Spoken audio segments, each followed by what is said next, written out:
ಇಡೀ ದೇಶದ ಜನತೆ ಗಮನಿಸಬೇಕಾದ ಪ್ರಮುಖ ವಿಚಾರ ಒಂದಿದೆ.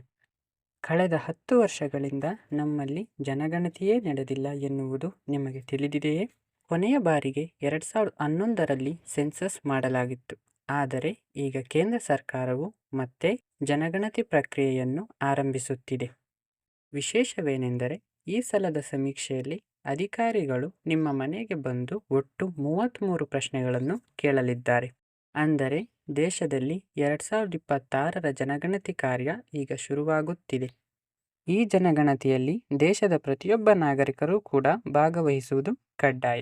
ಇನ್ನು ನಮ್ಮ ಕರ್ನಾಟಕದಲ್ಲಿ ಕಳೆದ ವರ್ಷ ಅಂದರೆ 2025ರಲ್ಲಿ ಸಾಮಾಜಿಕ ಹಾಗೂ ಶೈಕ್ಷಣಿಕ ಸಮೀಕ್ಷೆಯನ್ನಷ್ಟೇ ಮನೆ ಮನೆಗೆ ಬಂದು ಮಾಡಲಾಗಿತ್ತು. ಈಗ ಕೇಂದ್ರದ ವತಿಯಿಂದ ಅಧಿಕೃತವಾಗಿ ದೇಶದ ಜನಗಣತಿ ನಡೆಯಲಿದ್ದು, ಗಣತಿದಾರರು ಮತ್ತೊಮ್ಮೆ ನಿಮ್ಮ ಮನೆಗೆ ಭೇಟಿ ನೀಡಲಿದ್ದಾರೆ.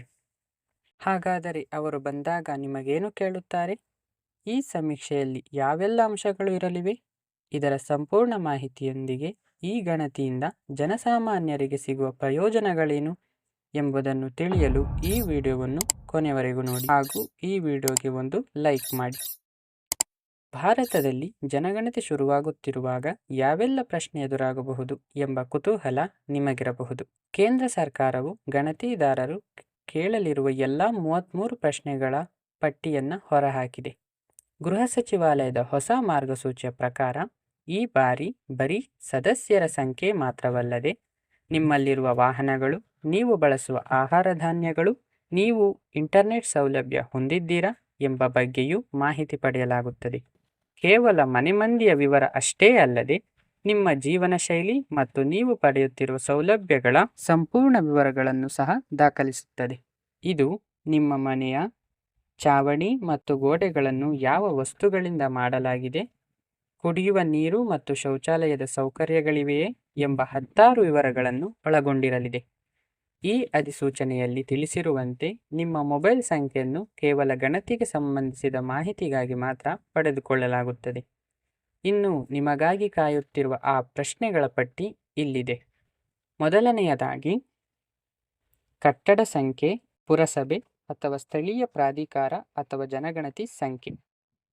ಎರಡನೆಯದಾಗಿ ಜನಗಣತಿಯ ಮನೆಯ ಸಂಖ್ಯೆ. ಮೂರನೆಯದಾಗಿ ಜನಗಣತಿಯ ಮನೆಯ ನೆಲದ ಪ್ರಧಾನ ವಸ್ತು. ನಾಲ್ಕನೆಯದಾಗಿ ಜನಗಣತಿ ಮನೆಯ ಗೋಡೆಯ ಪ್ರಧಾನ ವಸ್ತು. ಐದನೆಯದಾಗಿ ಜನಗಣತಿ ಮನೆಯ ಚಾವಣಿಯ ಪ್ರಧಾನ ವಸ್ತು. ಆರನೆಯದು ಜನಗಣತಿ ಮನೆಯ ಬಳಕೆಯನ್ನು ಖಚಿತಪಡಿಸಿಕೊಳ್ಳುವುದು. ಏಳನೆಯದು ಜನಗಣತಿ ಮನೆಯ ಸ್ಥಿತಿ. ಎಂಟನೆಯದು ಮನೆಯ ಗುಣಗಾಟ. ಒಂಬತ್ತನೆಯದು ಮನೆಯಲ್ಲಿ ಸಾಮಾನ್ಯವಾಗಿ ವಾಸಿಸುವ ಒಟ್ಟು ವ್ಯಕ್ತಿಗಳ ಸಂಖ್ಯೆ. ಹತ್ತನೆಯದು ಮನೆಯ ಯಜಮಾನ ಅಥವಾ ಮುಖ್ಯಸ್ಥರ ಹೆಸರು. 11ನೆಯದು ಮುಖ್ಯಸ್ಥರ ಲಿಂಗದ ವಿವರ. 12ನೆಯದು ಅವರು ಯಾವ ವರ್ಗಕ್ಕೆ ಸೇರಿದವರು ಎಂಬ ಮಾಹಿತಿ. 13ನೆಯದಾಗಿ ಜನಗಣತಿ ಮನೆಯ ಮಾಲೀಕತ್ವದ ಸ್ಥಿತಿ. 14ನೆಯದಾಗಿ ಮನೆಯಲ್ಲಿರುವ ವಾಸದ ಕೊಠಡಿಗಳ ಸಂಖ್ಯೆ. 15ನೆಯದಾಗಿ ಅಲ್ಲಿರುವ ವಿವಾಹಿತ ದಂಪತಿಗಳ ಸಂಖ್ಯೆ.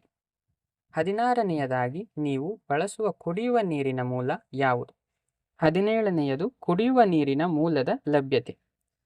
18ನೆಯದು ಬೆಳಕಿನ ಮುಖ್ಯ ಮೂಲ. 19ನೆಯದು ಶೌಚಾಲಯಕ್ಕೆ ಪ್ರವೇಶ.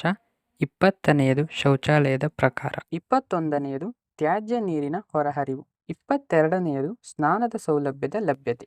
23ನೆಯದು ಅಡುಗೆ ಮನೆ ಮತ್ತು LPG ಅಥವಾ PNG ಸಂಪರ್ಕದ ಲಭ್ಯತೆ.